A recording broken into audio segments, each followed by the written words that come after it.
Good morning. Good morning. What an inspiring introduction, Angie. Really appreciate that. We also are grateful that we have so many guests today from kind of all over the country. That's always a nice thing to see. Last week, we talked about the need for comfort in our lives. I think all of us would agree that there are times when we may think there's really nowhere to turn to deal with whatever particular challenge that we may be dealing with. But there is developing an awareness of what is going on that can assist us in this regard. And some people don't realize that something as simple as cultivating awareness can be helpful for us in doing so. Well, many of us have developed spiritual practices that allow us to be in the present, and some of us probably have a meditation practice in this room as well. There are other tools that we also can use to bring comfort, and we're going to specifically dive into them this morning. Last week we touched a little bit on some of these areas.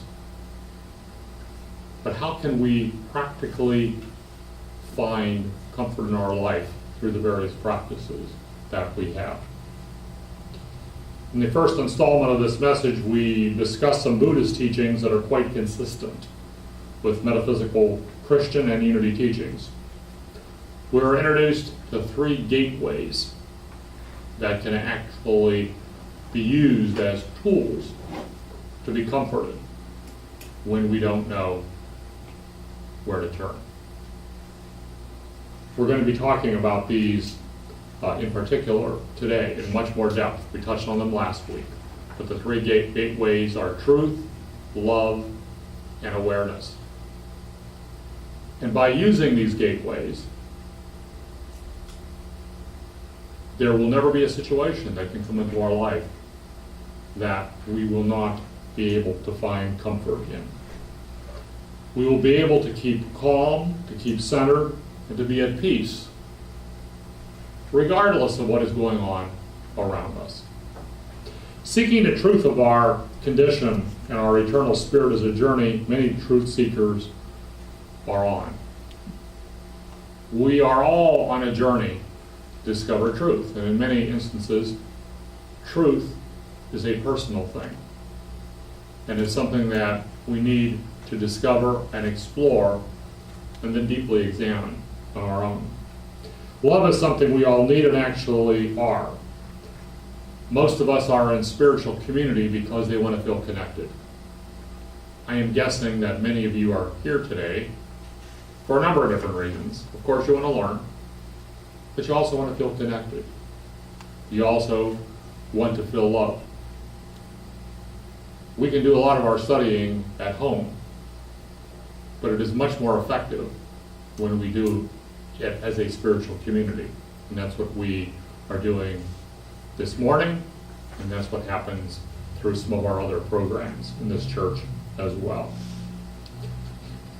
Probably the underlying theme of finding comfort is to really become more aware.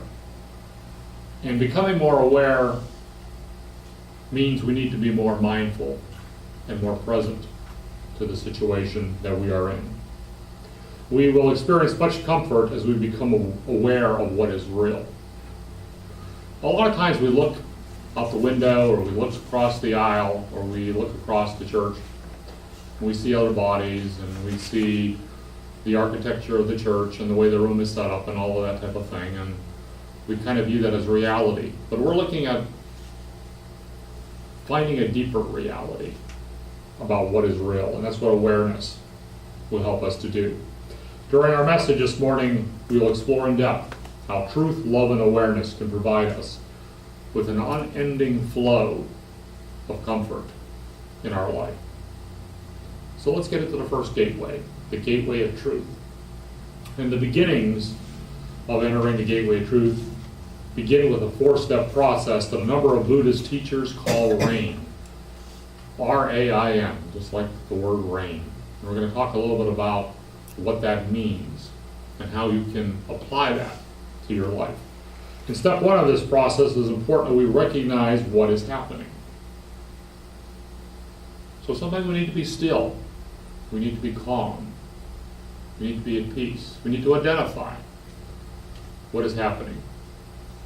And ultimately, we're looking at more than just what is happening externally. We're also looking at what we are feeling internally as well too, because that's going to help us with regard to finding out what really is happening, what is the truth. Secondly, we must allow life to be just as it is. So often, and probably many of this room, including myself, probably at one time or another, have probably tried to change somebody. How does that work for you? Probably not too well. So we got to accept life just as it is. The good, the pleasant, and some of those things that are not as pleasant. Thirdly, our inner experience must be investigated with kindness. So we're looking inside ourselves. This is not just a process of looking at what is going on out there. What's really more important is what is going on in here. And lastly, we must practice non-identification. So let's touch on these a little bit more. Recognition helps us to see what is true in our inner life. What's going on? Are we having a hard time expressing feelings? Are we having deep emotions that we are experiencing and challenging with?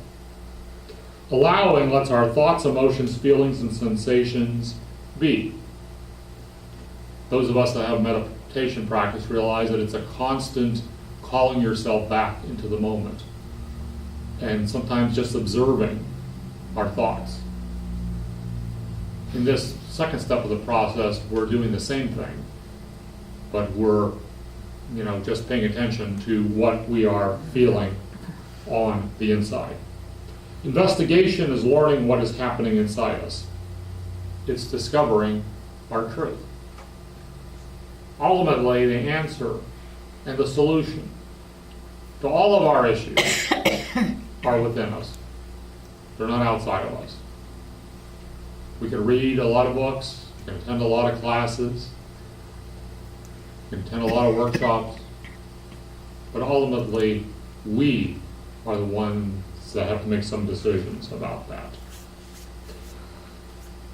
It is discovering our truth.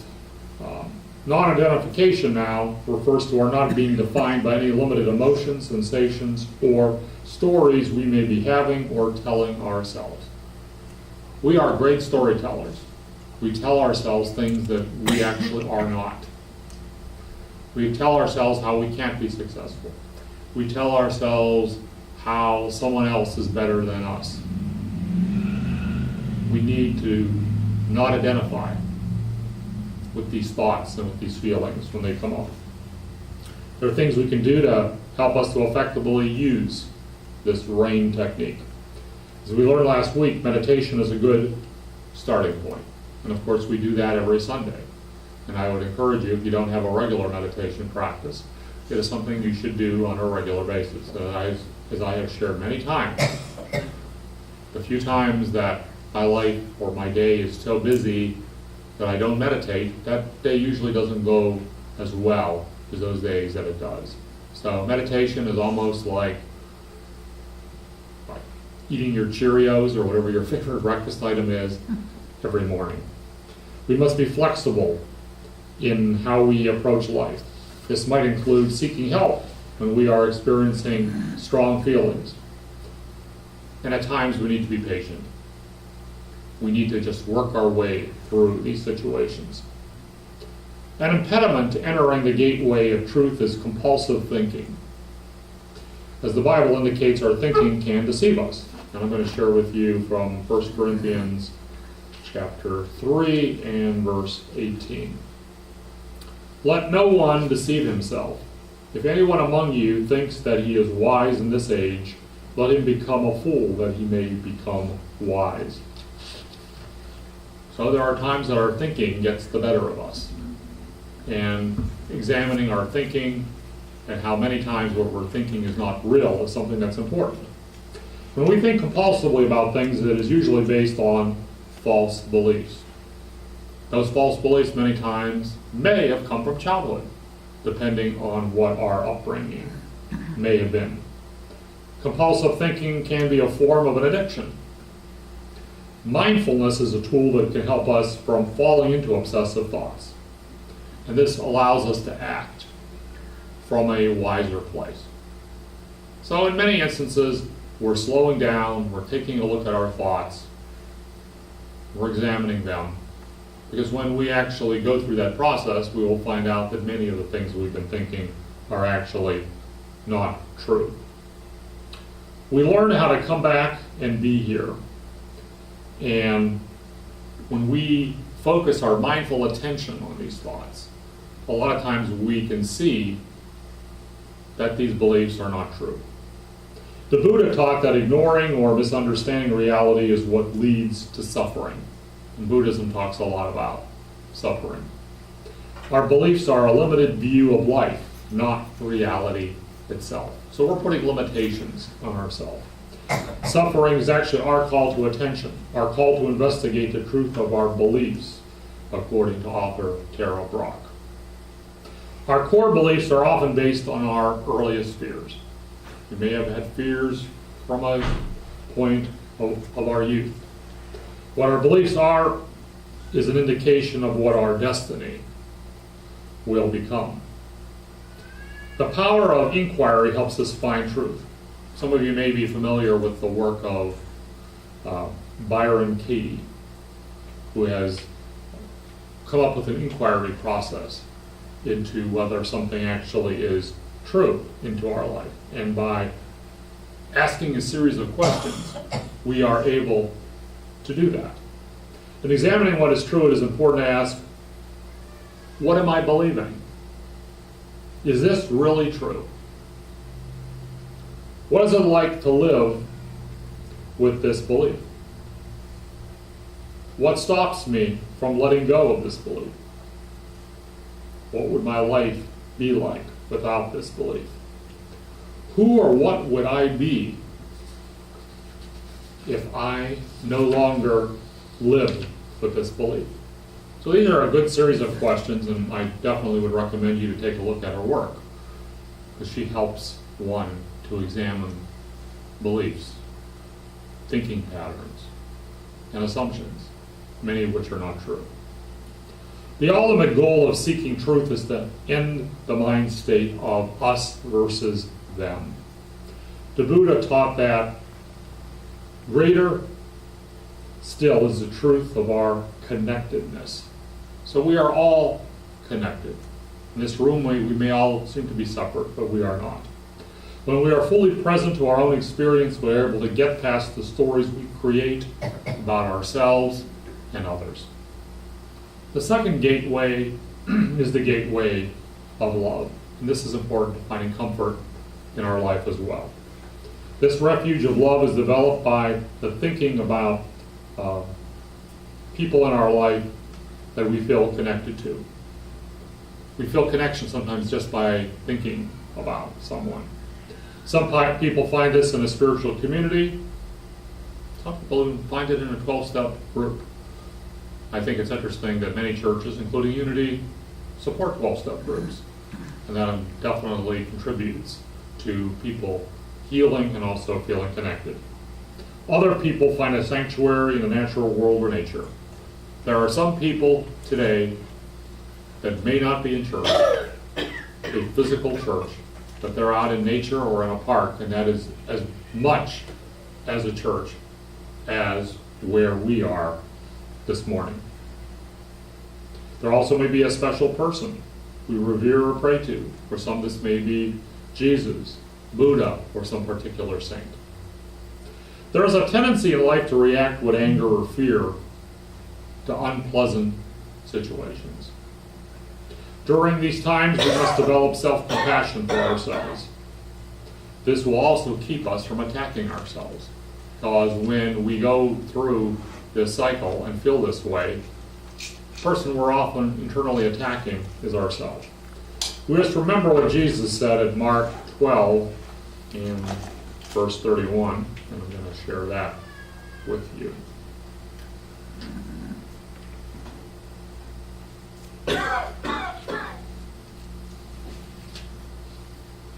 There,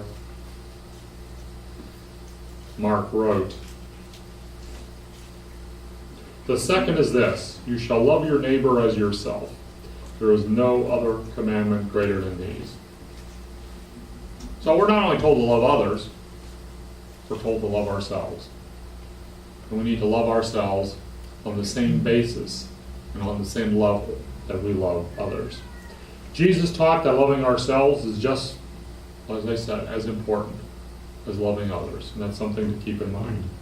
It is important to move away from condemning ourselves.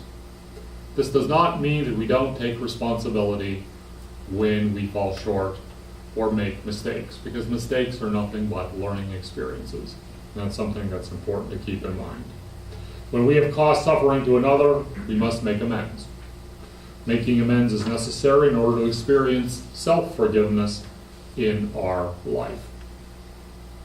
It takes courage to forgive, and we see a lot of lack of forgiveness in today's world.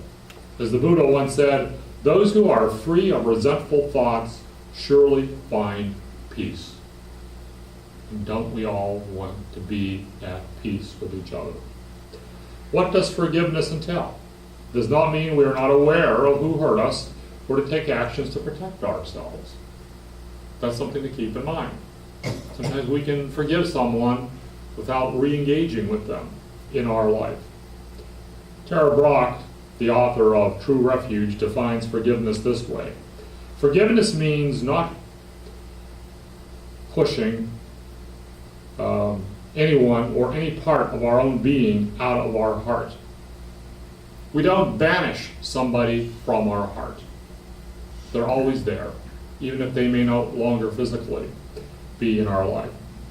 Even if we feel it is not safe to see a person again, we still work to hold that person with a feeling of goodwill. It means we wish them well, even though they are no longer in our life. So that is something that's important to keep in mind.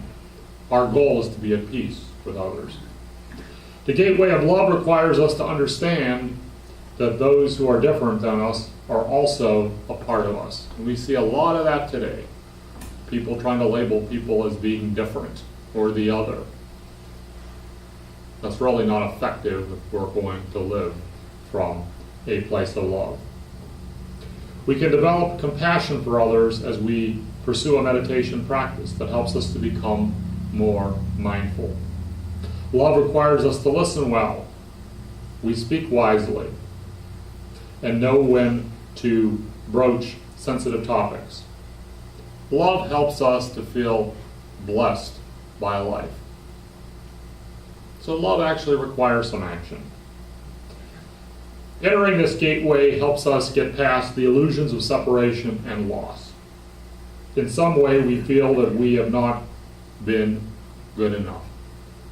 That may make us think in some way that we're externally being punished.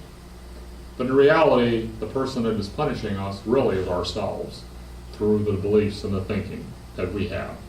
We may try to control inevitable loss, whether it be our health, the transition of a loved one, or the end of a relationship.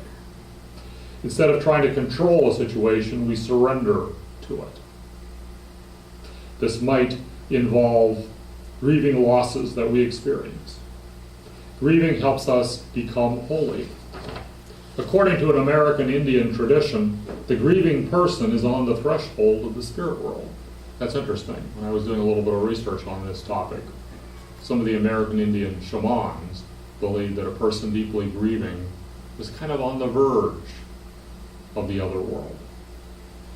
For we understand that even during loss, we can never be separated from love. The final area we're going to explore this morning is the gateway of awareness. It is important that we be aware of our feelings and the situation we find ourselves in. Jesus had this to say at Matthew 6 and verse 25. Therefore I tell you, do not be anxious about your life, what you shall eat or what you shall drink, nor about your body, what you shall put on. Is not life more than food, and the body more than clothing? So we're kind of being encouraged to get away from the thinking about the everyday challenges of life. Being aware that life goes on. Being aware that we are taken care of and that what is necessary to take care of us is out there. At some level, we have an awareness of who we are and the truth about the world we live in. As we become more aware, we trust who we really are. Within ourselves is the ability to teach ourselves and to be a guide. A number of years ago, during the 2008 election campaign, one of the slogans that was used was that we are the ones that we've been looking for. And no, it is not an original quote by Barack Obama. It was actually written quite a few years before that. And it's basically saying that the answer to our solutions are within us. Developing a meditation practice gives us greater awareness in our lives. Ultimately, we become aware of our own presence in the universe. We recognize how different situations impact us. And it's interesting to note that awareness has 3 distinct qualities. The first is emptiness or openness. The second element of awareness is awakeness. And lastly, there's the expression of unconditional love or compassion. So we can see how love fits in to this gateway of awareness. These qualities help us discover the spirit we are through our human incarnation. We have a lot to learn. We didn't come here for no reason. We don't have a body for no reason. We are learning. Awareness gives us permission to love life. We're able to be happy for no reason. There was a book written a few years ago, Happy for No Reason. Are you happy for no reason? Because too many people say, I would be happy if only so-and-so acted this way. Why can't we be happy just because we want to be happy? Our hearts become open to anything. When our heart is open to anything, we are open to loss and the sorrow that follows. And all of us have experienced it in life in one form or another. We spontaneously reach out to those that may be hurting. That's part of what this gateway also requires. We're aware of what's going on around us as well, not only ourselves. But we're also free to be ourselves. We're not trying to be something that somebody wants us to be. We are touched by the beauty and mystery of this world. And many times, when I'm up here on a Sunday, I look out and I see the beautiful greenery. And in the winter, sometimes you see the beautiful white snows outside as well too. But we live in a beautiful world, and it's something we should be aware of, because too often we don't pay attention to it. Comfort in challenging times is at our fingertips. By developing a meditation practice and using the gateways of truth, love, and awareness, there is nothing that can stop us from finding comfort and being the best person we can be. Namaste.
concerns or uncomfortable feelings that you may have in this moment.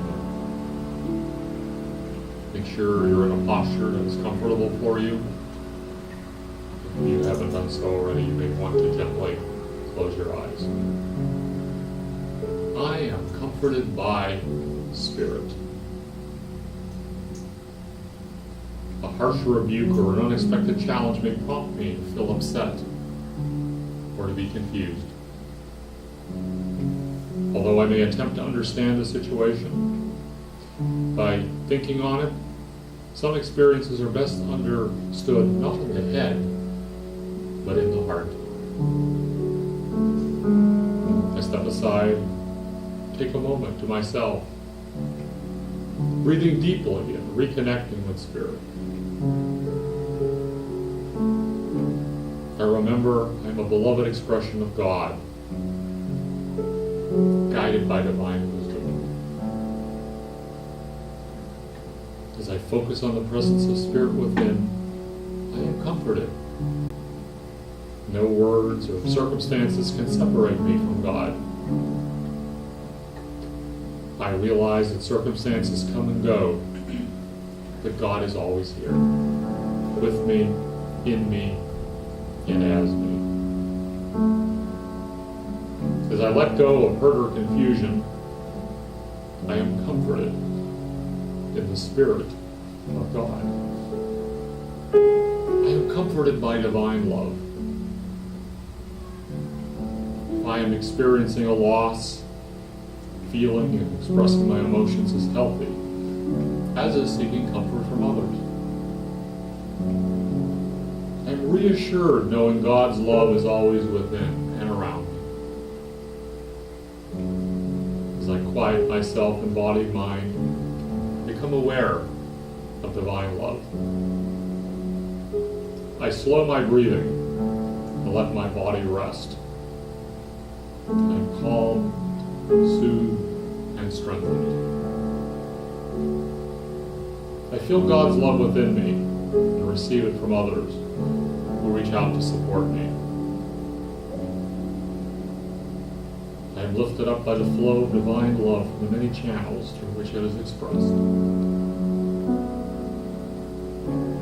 Assured that I am always united in mind and heart with the people, animals, and places I love, I give thanks for each day's blessings, for treasured memories, and for love that never ends. Now we will go inside and into the silence for a few moments as we contemplate the comfort that resides within each and every one of us.